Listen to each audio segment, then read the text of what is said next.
Well, good afternoon, everyone, and welcome. My name is Christine Hall, and I'm the founder of the MAWB, the Mississauga and Area Women in Business. And today's Lunch and Learn is going to be facilitated by Laura Barbisan. I'm so excited to have her here. She's been a regular in our monthly in-person meetups for the last few months, which is great.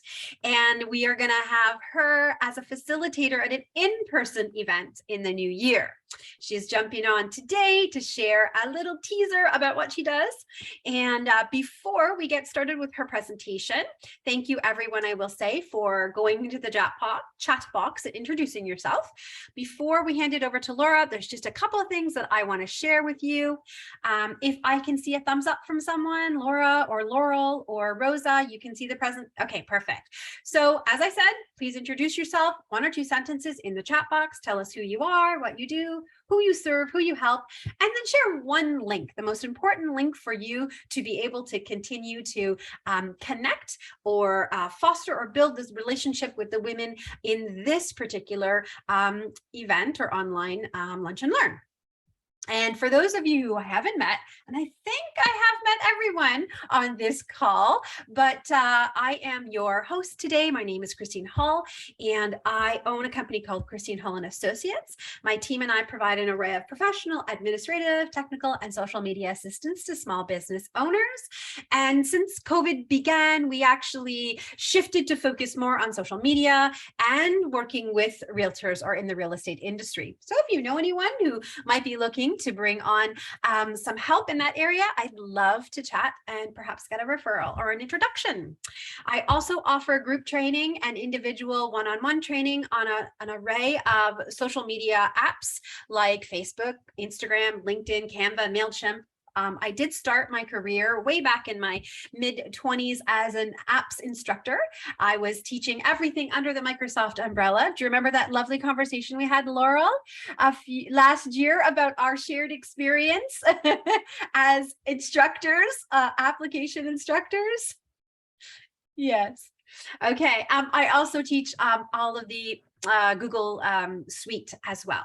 So if you have something in mind, please let me know. It was lovely to talk yesterday to Rosa about Instagram, and Rosa, stay tuned because I'm going to put together a 4-week Instagram intensive masterclass so we can teach you everything from the beginning, like your bio and posting to, yes, the crazy reels and all the fun captions and music to go along with that.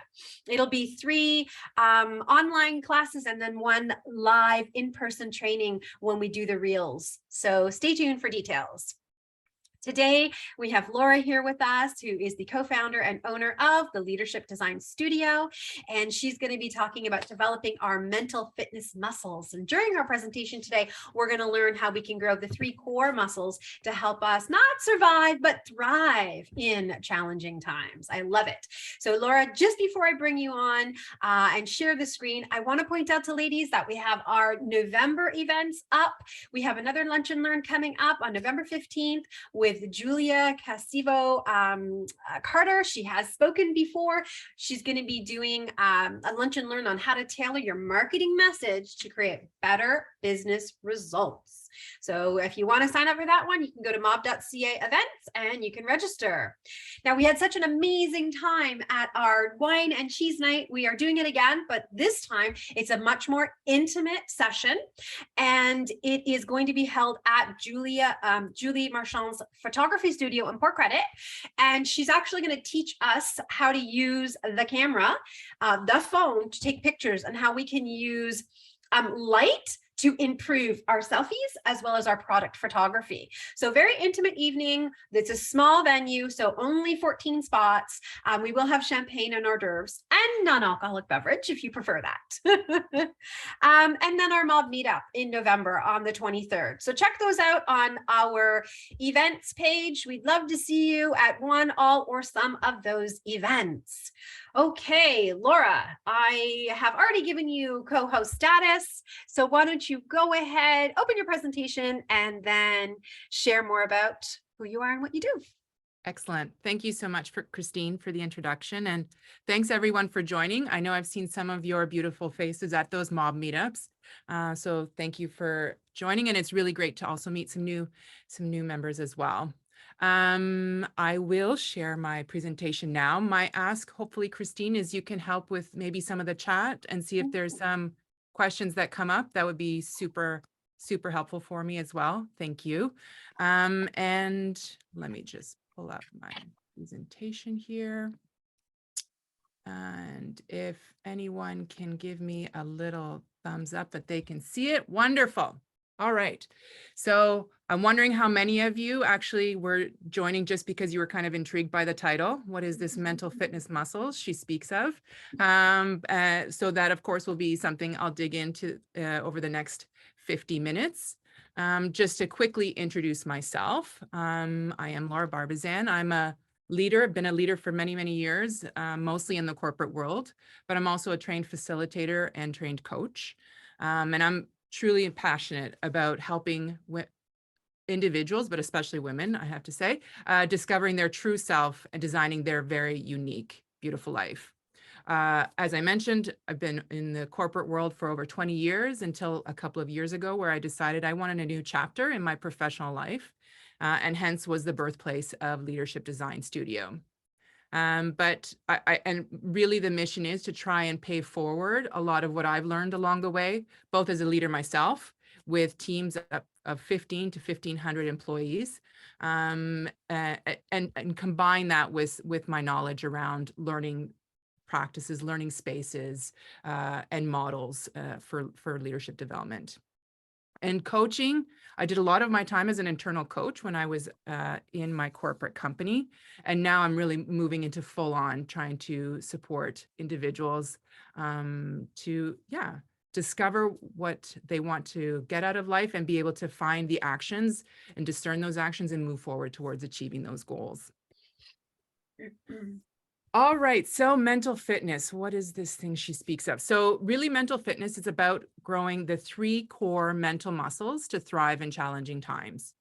And I'm sure you all can agree that now, like no other time, are challenging times. And, the rate of change has never been so extreme as it is today.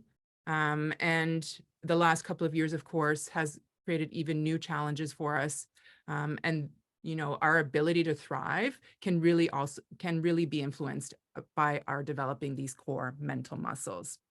I should say, of course, that I'm a certified coach in mental fitness, but I will explain a little bit of the birthplace of where mental fitness came from. There we go. So the definition of mental fitness is our own capacity to respond to life's challenges with a positive rather than negative mindset. So it's really based on this idea of how do we look towards challenges, moving ourselves from negative thinking, the negative spiral that can happen, into a place of more of a positive mindset, which can allow for greater creativity, greater innovation, more laser focused action. And there's many, many impacts that can happen from developing these mental fitness muscles, but I'll just highlight a few here. One is peak performance, unlike anything you could ever discover before. An overall sense of, even though high performance, of wellness and peace of mind. And then especially, which I also found in my own experience, a real new level of how you can connect with others and also with yourself. So those are just some of the things that can, be an outcome in developing our mental muscles. As I said, this is not a birth. I did not create this. It is based on a culmination of thousands and thousands of different data points of research. And here I just highlight a few. It's based in neuroscience. It's based in cognitive behavioral psychology, in positive psychology, which of course has had a huge movement over the last 5 to 10 years, and also in performance science. The research and what the outcome of the research is based on over 500,000 different interviews and data points across 50 countries, working with CEOs, world-class athletes, and many, many specialists in the science field.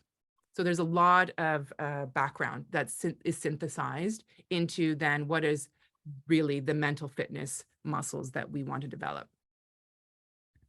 I'm going to pause there and actually share a bit of a story on how I came into this mental fitness world.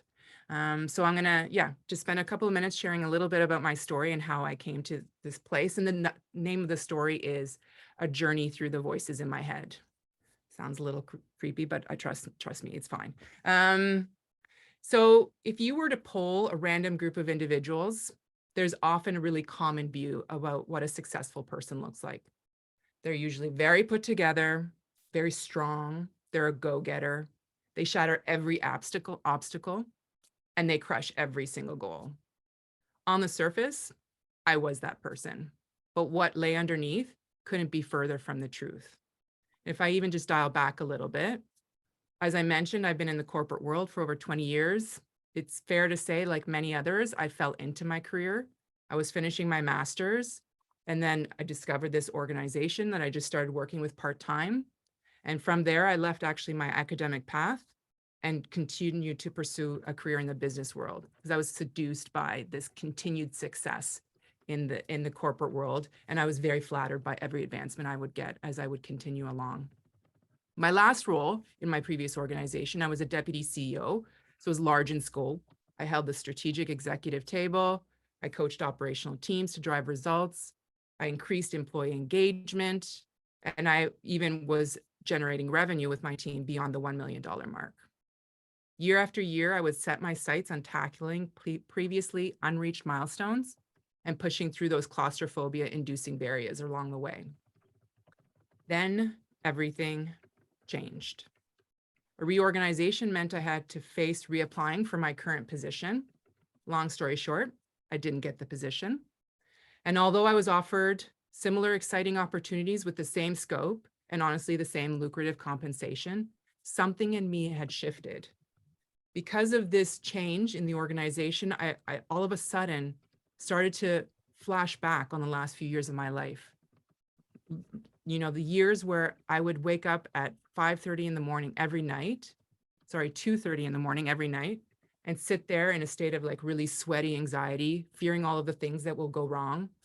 I'd finally give up on sleeping and I'd climb down the stairs into my favorite living room chair and sit there for hours, trying to find the strength to go into the office because I was plagued with this dreaded feeling I was going to do something wrong or that maybe they were going to figure out I don't really belong here. I remember my stomach clenched while in management meetings, dealing with the egos around the table and wishing I could escape another conflict. All those images passed through my mind, and I knew that I needed a change. So despite every fear that I had, I actually realized I needed to leave that career. So a few years now, I've been gone from that organization, and it's been a lot of work and a lot of tears and a lot of laughter. But I realized that I was in a constant state of fear, of shame, anger, and anxiety. So much so that I couldn't even discern what I truly wanted in my life. And I was muffled and strangled by all of the negative thinking that was going on in my head. It was during this work that I met and named the first of my voices. I call her Penelope. And some of the things that she has said to me my whole life are things like, you're lazy, you're not doing enough, you need to lose weight. Oh my God, I can't believe you said that. These were just some of the things that she has been saying to me. And then as I joined the mental fitness program a couple of years ago, I discovered that there were some other characters who were taking up residence in my mind. There's one who is sort of a judge. I call her the bitch. She lifts her nose to every person she meets, and she's really quick to point out the things I do wrong, even when I happen to hit my goals. Then there's the scaredy cat. She's a quiet but persistent nag. And with whispered screams, she tells me all the time the things I need to avoid and hide from. And there are other voices in there. I won't go into any more detail. But the key is that now I realize these voices, they're not really me, and they're often distorting what is actually true. Fast forward to today, these characters still exist. They're like a little coffee club that is chattering in my head, but the space I give them is much smaller and the vocal volume is turned down way low. Sometimes I even manage to put them on mute. Instead, I have now found a new way to navigate my relationship with others, with myself, and with the world. And I have a much stronger connection to my inner self, someone that is curious, kind, capable, and beautifully imperfect. I want to share with you today a bit of an overview of the ways in which I've developed this ability to change my thinking towards a more positive mindset. And hopefully you'll walk away with some ways to examine and reshape the thoughts that are in your head. So that's my story. Get back to the presentation. All right. So as I mentioned, the mental positive intelligence and the mental fitness program is based on, like I said, years and lots of research and lots of data points. And the culmination of all of that research, it comes down to 3 core muscles. It's kind of like this idea of there's many, many colors in the world, but at the end of the day, it's red, it's blue, it's green. And that's at the core. So this program and this way of working really identifies the root causes of why we're thinking the way we think. And those 3 core muscles are called the saboteur interceptor, the sage, self-command. So you're probably wondering, what does saboteur mean? What does sage mean? Perhaps you've heard of these terms before, but I'll just quickly describe them. So saboteur, there's actually 10 saboteurs that exist. One I mentioned, you heard me allude to, which is the judge, and we all have the judge, some louder, some quieter. And then there's 9 other saboteurs, and all of them can play a role in a narrative in our head in varying degrees of volume. The saboteurs are often developed in childhood, and they're usually meant as a survival mechanism. So those saboteurs are good. They're the ones that said, don't cross the street because you might get hit by a car. Don't put your hand on the hot stove. You're going to get burnt. It's just through challenges in our lives, those saboteurs, those voices can become a little too loud, and they then begin to distort what is really true about ourselves and the world. Then there's the sage, and the sage has 5 powers. The sage motivates us instead of motivating us through shame or through guilt or through anger. The sage motivates us through positivity. The sage creates creativity. It makes us feel creative.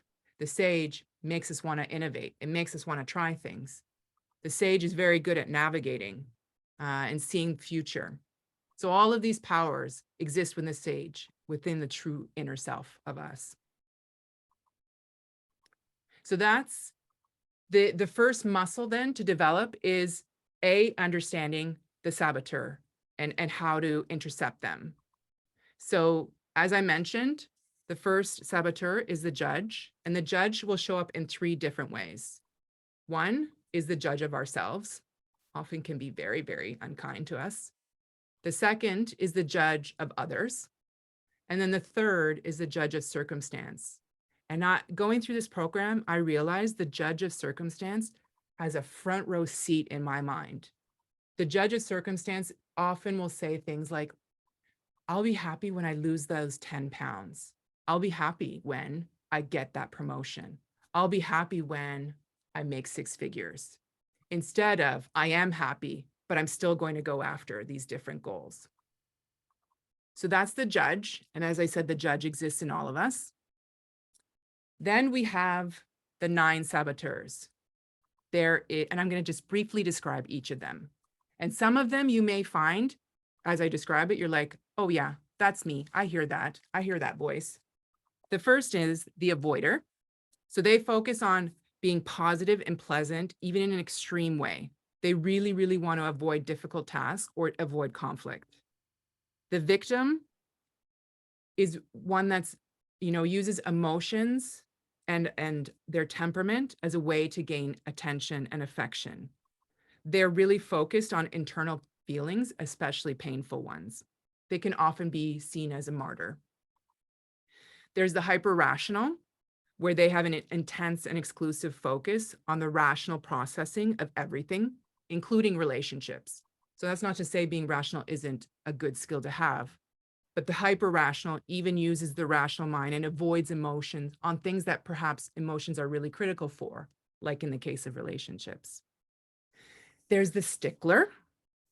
She is, or he is, the perfectionist. and they take the need for organization way too far.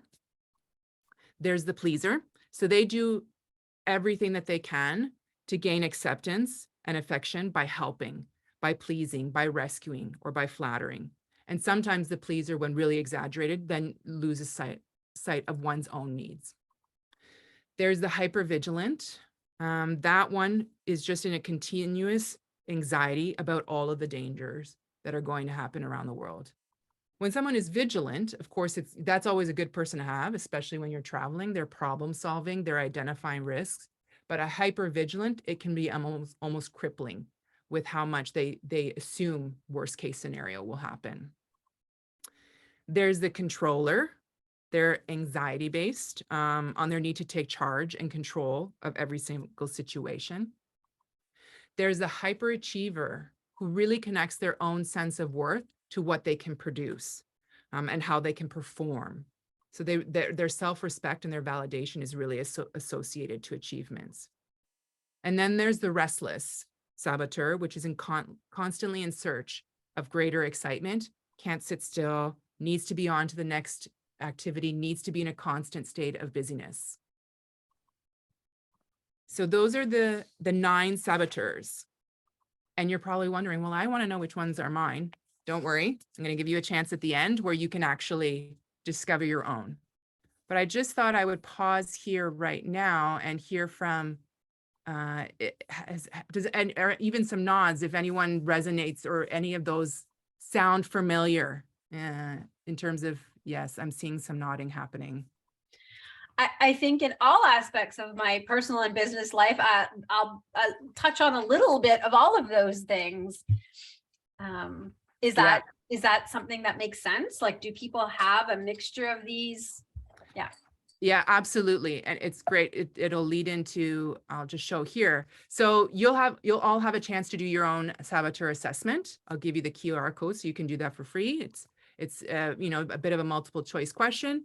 And this is what it will look like for you. So this is James. I don't know this James, but this is his results. And you'll actually see that there's some voices that are louder than others. So for him, James, controller is his number 1. The hyperachiever for him, though, it's not so loud. But a great point that you bring, Christine, sometimes in certain situations in life, some of these are going to be louder than others. It also can be, sometimes we're more aware of certain voices than of other ones. They're a little bit sneakier. But you'll all have a chance to sort of get a sense and understand what your own saboteurs are. And then as you do that assessment, then you'll actually get to see also some of the different characteristics or thoughts that each of those saboteurs have. So as I said, teaser to the end, but you will be able to have a chance to do that. A lot of people say, and a lot of clients I work with, and I was saying this the whole time I was doing the program, well, but sometimes negative's good. Like sometimes that's what drives me. That's how I get results, is that like need to achieve, or you know, my high quality work is based on my perfectionism. That's why I can deliver high quality work to my clients. And those are all very, very true.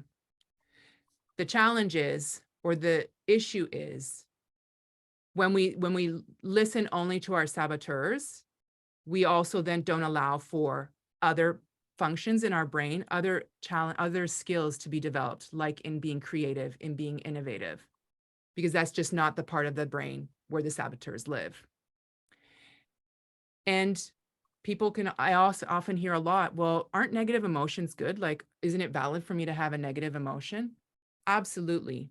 Especially when you're having a challenging moment, it's important to recognize and identify that negative emotion. The critical thing about this program is it's a bit like putting your hand on the hot stove. Yes, it's important to recognize that negative emotion, so you don't just keep your hand in the stove, but staying in that negative thinking is like leaving your hand on the hot stove. And how does that really benefit you in how you can move beyond that particular challenge? All right, so a little bit about the second core muscle, which is the sage. And the sage lives in the region of the brain, which is focused on positive emotions. Like I said, if you feel you're in work where you're feeling very peaceful and calm, it's not hard, that's because you're accessing the part of the sage. A lot of people also talk about being in flow. That's another term of when you're in the sage mind. You're very clear-headed, you're very focused, you're super creative, and you can have the ability to see the big picture. You're not sort of tunnel tunnel visioned. You have that bigger picture. So the key perspective or the key muscle to develop here is, how do you operate from the sage perspective? And there's one fundamental question that you need to ask, just one question. And that's understanding, how could this particular challenge be turned into a gift or an opportunity? And you can probably think of times in your life, maybe not really, maybe don't go to the really traumatic ones, but even just moments in your life that you had a challenge.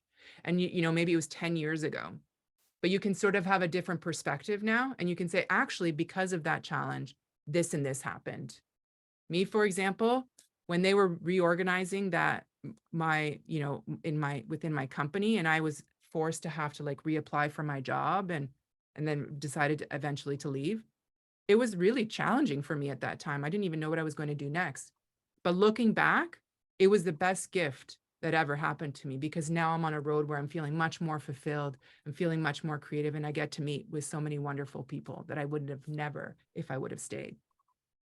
So the sage perspective is the idea that every challenge, every opportunity, or every circumstance we're in, every situation we're in, it can somehow be turned into a gift or an opportunity. So even if you take nothing else from this, just, taking that one question for yourself, that when you're in that moment of challenge, to just pause and say, how could this be turned into a gift or an opportunity? And it may not, that answer may not come right away, but just to begin to develop that as a reaction to challenging situations gives you a chance to pause and to access that part of the brain, like I said, that is much more action-oriented, laser-focused, and creative. All right, so the third one is the self-command. So the self-command is the ability to move from saboteur to sage. And I'm actually going to have everyone, if you have your on camera, I even suggest you take yourself off camera. I'm actually going to take myself off camera as well. And I'm going to just guide you through a quick little 10-second rep, maybe it'll be about 30-second rep, around a thing that you can practice when you're in a really negative thinking that can help you move into another mindset. Everyone's ready, I hope. All right, so I want everyone to close their eyes. If you're sitting, have your feet firmly planted on the ground. And I want you to take a deep breath in and out. One more in and out.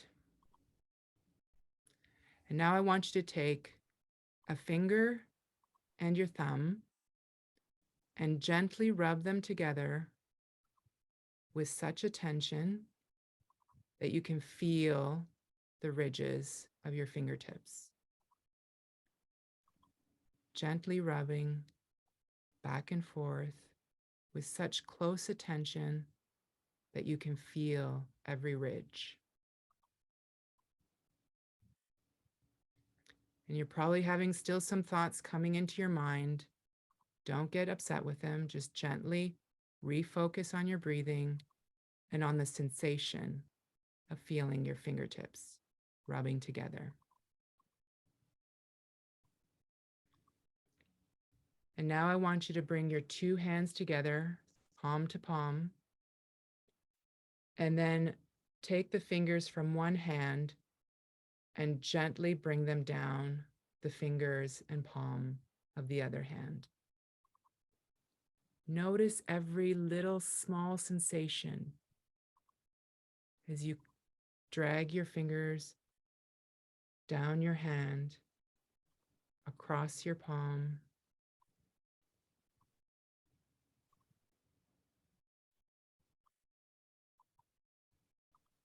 Those thoughts keep coming, and they will. Don't get angry. Don't get frustrated. Just refocus on the extreme sensations you're feeling as your hands rub against each other.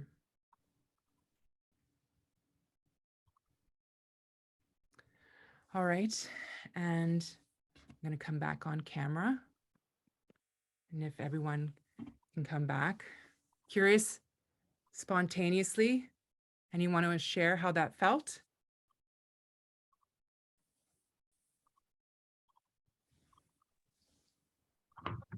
I was surprised at how much I felt it, like just putting my attention to it, I really felt the sensations. So, yeah.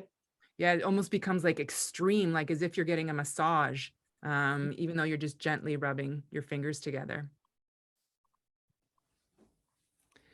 Excellent. Any other reflections on that little exercise? There's many others you can do. I'll offer you a couple other ones that you can do. Another is, again, closing your eyes, and then for even 10, 20, 30 seconds, focus first on the farthest away noise that you can hear, and then focus on the noise that is closest to you.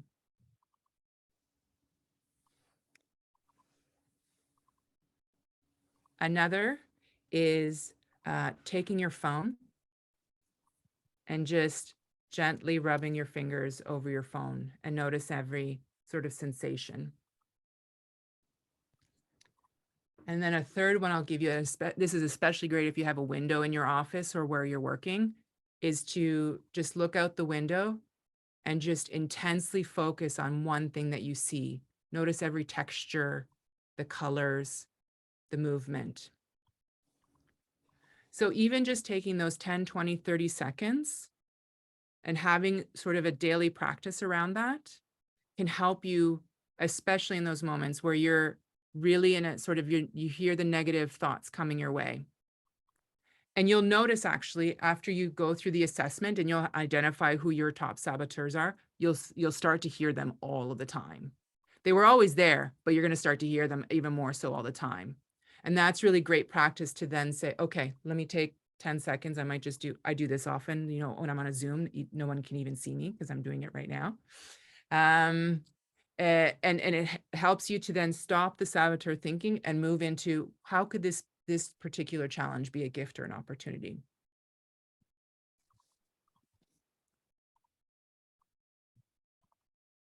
All right, I'm going to go back to this slide.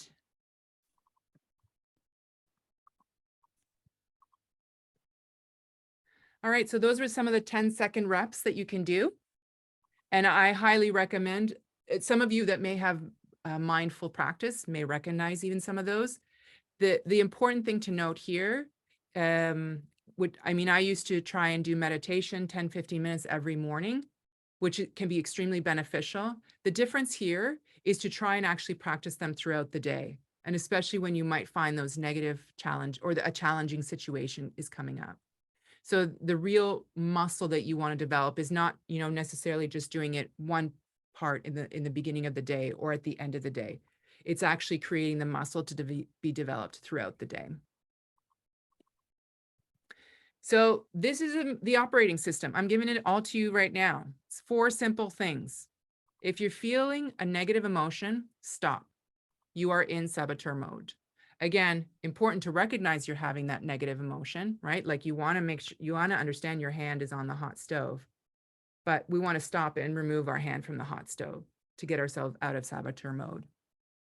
You want to do some PQ reps to quiet the saboteurs. And like I said, any of those, find ones that work for you. I know a fellow participant or one of the participants, she actually does a mindful work whenever she's sipping coffee. She like intensely, realizes the sensation of every sip of her coffee, and that's her PQ rep. But yeah, do some PQ reps, quiet the saboteur and activate the sage. You want to then, after you've done the PQ rep, you want to assume the sage perspective and that you can think every problem can be converted into a gift or an opportunity and get really curious about that. And then you want to generate the gift by using the SAGE powers. And here are 5 that we talk about. One is about having empathy. And empathy can just be as simple as picturing that person as a small child. That can be a really powerful visualization you can do for yourself. If you're having a conversation with a really challenging person, try and picture themselves as a small child. Instantly starts your ability to feel some empathy for that person. Get curious, ask questions, be the anthropologist, get creative. So explore different types of solutions, think outside the box, and then look towards becoming calm and look towards defining those clear-headed actions. So as I mentioned, the 5 SAGE powers, one is empathize. So a really quick tip on how to create empathy for yourself or others is picture as a child.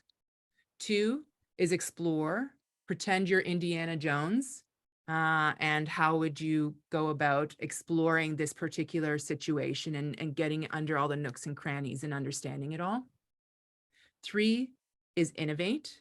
So thinking about, just thinking completely outside the box, trying to think of 20 different outcomes that could potentially happen out of this challenging situation. So really get yourself innovating. Navigate. A really great trick with this one is to picture flashing 10 years forward, yourself in 10 years. What do you want to tell yourself about the situation today? So that can be a really strong, powerful visualization.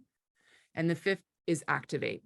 So decide, what are the 2, 3, 4 actions that I want to take from this challenging situation?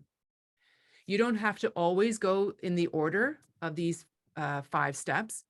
It often works that way. Sometimes you're already in a place of empathy, so you can already go into explore. But you always want to sort of try and find your way to move to activate, because then that's really taking on that full power of your SAGE brain. So the big question we often hear is it really possible to just shift from saboteur to SAGE response, even in tough challenges? And the answer is yes, of course, but the speed and depth of shift depends on your mental muscle strength. So meaning, you'll always be able to think of something 10 years from now, perhaps, and see with a hindsight and an increased perspective what the opportunity was from that challenging situation. The goal is, how do you shorten the amount of time it takes from having that challenging situation into moving into an action based on the gift or opportunity you see? And that's really about practice. Like in any gym, you don't get those nice defined biceps from one rep. It's about daily practice. So that's what I'd love to encourage you all to do. If you find this is of interest, try and find those moments in your day, even if you're not in a challenging situation, but you just want to have a 1-minute break. Take that chance or take that opportunity, have that cup of coffee, close your eyes, whatever would work for you to give you to help to develop that mental muscle to more clear, calm focus. All right, so my gift to you, if you all want to scan this QR code, that will actually take you to the site where you can do your own saboteur assessment. So it'll walk you through all of the steps. You'll have to put in your email, then they will deliver those results to you. And then if you would ever like to discuss the impact of your saboteurs further, I'd love for you to message me, and I'm willing to offer any of the members here on the call a free 45-minute coaching session to explore a little bit your saboteurs in a deeper way and what you'd like to do with them. And then there's my email for you. That's it for me. Excellent. Thank you. I'm just going to pop into the chat box and see if there are any questions. And of course, invite you to ask Laura any questions about her presentation about the saboteurs. And what a wonderful offer, Laura. I've scanned the code and I'm on the page, so I'll do that afterwards. I will share this last slide with the QR code in the presentation, but a 45-minute coaching call, whoa, that's awesome to learn more about your results. So before you do the call, I would suggest definitely everyone do the assessment so you have something that she can draw on and talk with you about. But does anyone have any thoughts, questions, ahas? Yes, we have a question from Laurel. Oh, I see that. What does PQ stand for? Great question. My dog was barking and I missed it. Maybe your dog was really interested too. That's cool. So PQ stands for positive intelligence. So similar to EQ, emotional intelligence. So it's PQ, which stands for positive intelligence. And there's definitely correlations between emotional intelligence and positive intelligence. The big difference I see is positive intelligence as an operating system. Those 4 steps that I talked about have limitless applications, really. I mean, personally, professionally, I know for myself, you know, going through the program, one of the most valuable outcomes I had actually was a much deeper connection with my husband. I talked to him differently than I did before. And I have to say the powerful of the childhood picture, I when he's really triggering me sometimes, I'll just picture, I have that child, you know, I have a picture of him as a child in my head, and it just really helps to create a different conversation. So that, yeah, positive intelligence is what it stands for. And it's, I find, just a much simpler way to, it's 3 muscles as opposed to EQ, which has 18 skills and capabilities you need to develop. It's much simpler sort of system. Well, as I was listening to you, I was like, oh, I'm going to try that with my kid, you know? So yes, I love it. And Xanthi just asked a question in the chat box as well, Laura. This was not what I was expecting, but it has been really interesting. Do people with neurodivergence react differently with neurotypical people? Absolutely. I know of other coaches who do PQ coach program. So they have a real skill set to be able to understand how neurodivergent people will approach this differently. However, still can have a positive impact on how they can relate to the world. Great question. And I wanted to always say, Oh. sorry, go ahead. I wanted to say that creating art is how I get positive. Sometimes I have to be in a fairly positive mood to create art, except for drawing. I find I can draw at any time, and that focusing very closely on what I'm drawing really gets me into the flow state that you talk about. And it's a fabulous way to, you know, get more positive. And I'm wondering, this seems like a great way to help you get to sleep possibly as well.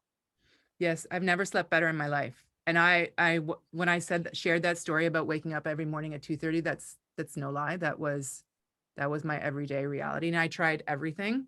And I've never slept better. Well, I'm definitely going to try this then, because I have a problem going to sleep. I'm like still watching the TV at 2 a.m. going, okay, why don't I feel tired yet? Yeah, absolutely. Yeah. Yeah. And it's interesting because my thoughts at 2:30 in the morning are very different than my thoughts during the day. Because you really have accessed the cortisol part of the brain, which is where the saboteurs live. Not to get into too much science, but so your cortisol is spiking at that time. And so your thoughts and your fears and your worries are really amplified during that time, because your brain is in a different state than when you are awake during the day. I'm curious if anyone sort of, there's something that they definitely want to take away from this as a practice.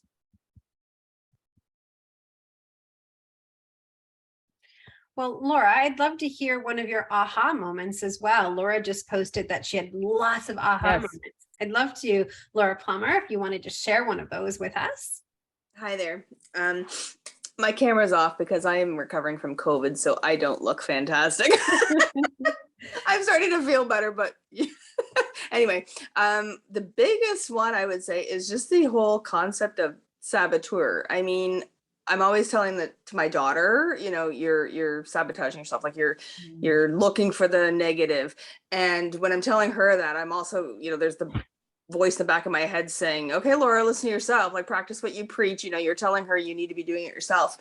But, and I know I always think that, you know, for other people, oh, they're, you know, undermining themselves, but it's really hard for me to do it, to recognize myself doing it. But the concept of like having that identity, like how you said, the judge and the saboteur, that really set something off for me, because when I thought, it's like, it is a little personality of its own in there, and I should recognize it for being an entire personality. Like, it has a lot of weight in my brain, and just kind of identifying it, like giving it a name, changed everything. Like, that was the biggest aha moment for me. It was just like this, not just, oh, Laura, you're doing it again. It's actually like, hi, saboteur, you're here now. You need to go. And what do I need to do to get you to go? It was, that was just like, blew my whole mind. So thank you. Thank you so much for sharing that, Laura. And you touched on a lot of great insights. So thank you very much for sharing. One thing that for sure I would give everyone a tip as they do their assessment is, especially your top one or two, the ones that you're like, oh my God, yes, I know that voice, really name it.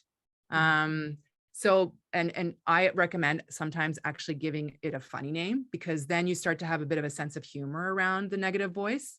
Hence why my first one is called Penelope. It's a really weird sounding name. It was from a very bad movie, but there was this character in there called Penelope, and the name just always made me laugh.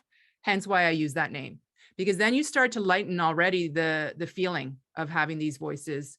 And just really great observation, Laura, around this idea of separating you from the thoughts, that they're not actually your thoughts. You don't have to own those thoughts, that they're actually someone that you can, oh, there you are again. Yeah, can you just go for coffee with the other ones? I'm just gonna go and hang and be focused over here with my sleep. You can start to have some fun and play with it a little bit. Yeah. I saw one of the, and I'm sorry, I'm not sure if I'll be pronouncing the name correctly, but Gayatri. I'm not sure if I said that correctly. That's right. Oh, good. I'm glad. Is there a group that we can work with together? Fabulous question. And I should have mentioned it. So I'm glad you asked the question. I do this program one-on-one, but I love doing this program with groups. I am currently doing one right now. 5 women and we call it's a little pod. We call them pods. So they actually go through the program together, and I've helped facilitate them through that. So there is also a different energy and a different experience because you're doing it with others. There's that support, there's learning from each other, that you get to actively reflect with other people. So if this is something that you're interested, I'd love to share more about the pods. Laura, maybe you can provide a short description. I can put that in the email that goes out as well, what the pod is, and maybe if you're starting one again, and any kind of little bits of information. If there's a link to a website, a page you already have, that'd be great. Absolutely, for sure.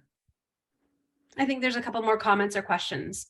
Yeah, I see a lot of people like the finger rubbing. That is also one of my favorites. It's quick, it's simple, and you can sort of do it while you're on Zoom. So that's why I like that one. My biggest saboteur is distraction. Where does that fit? It sounds like very much the restless saboteur. The restless saboteur is my one friend, restless is her number one, and she calls it hoppy, like a little bunny rabbit hopping from idea to idea to idea. So it sounds a little bit like potentially it's showing up as the restless, that's always looking for something, is just like squirrel, right? Looking for another distraction. Yes, squirrel, exactly. Exactly. Squirrel. Terrific. Okay, are there any other comments or questions that you have for Laura at this time? Just pop those in, raise your hand. Okay. So ladies, thank you so much for joining us for our Lunch and Learn today. And thank you, Laura, for facilitating. I want to just leave on one note. Before I do, I will just say, don't forget to scan this QR code and do the assessment, and make sure to follow up with Laura. Her email is here. I'll include it in the email as well. And she is offering that 45-minute coaching call based on the assessment. Excuse me. And she'll send us information about the pod if it's something you want to try. I heard Laura say loud and clear 2 words that I try to live by every day: beautifully imperfect. There's never going to be the right time. Situation or circumstance is never going to be perfect. We have to move forward, flaws and all, in whatever we choose to do, personal or professional. So ladies, move forward today, beautifully, imperfectly, and be who you are, who you're meant to be. You'll find the people who resonate with you. However imperfect you are, it is perfectly perfect. Any last words from Laura? I love that you picked those 2 words. I wasn't going to say that in my story. I'm like, no, I'm going to say it. That's how I feel. I'm beautifully imperfect. So I'm so glad it resonated for you. Thank you so much for everyone. I'm seeing I'm seeing people are trying to guess their assessments, which is so fun. I love that. Thank you so much for, giving me this platform to share.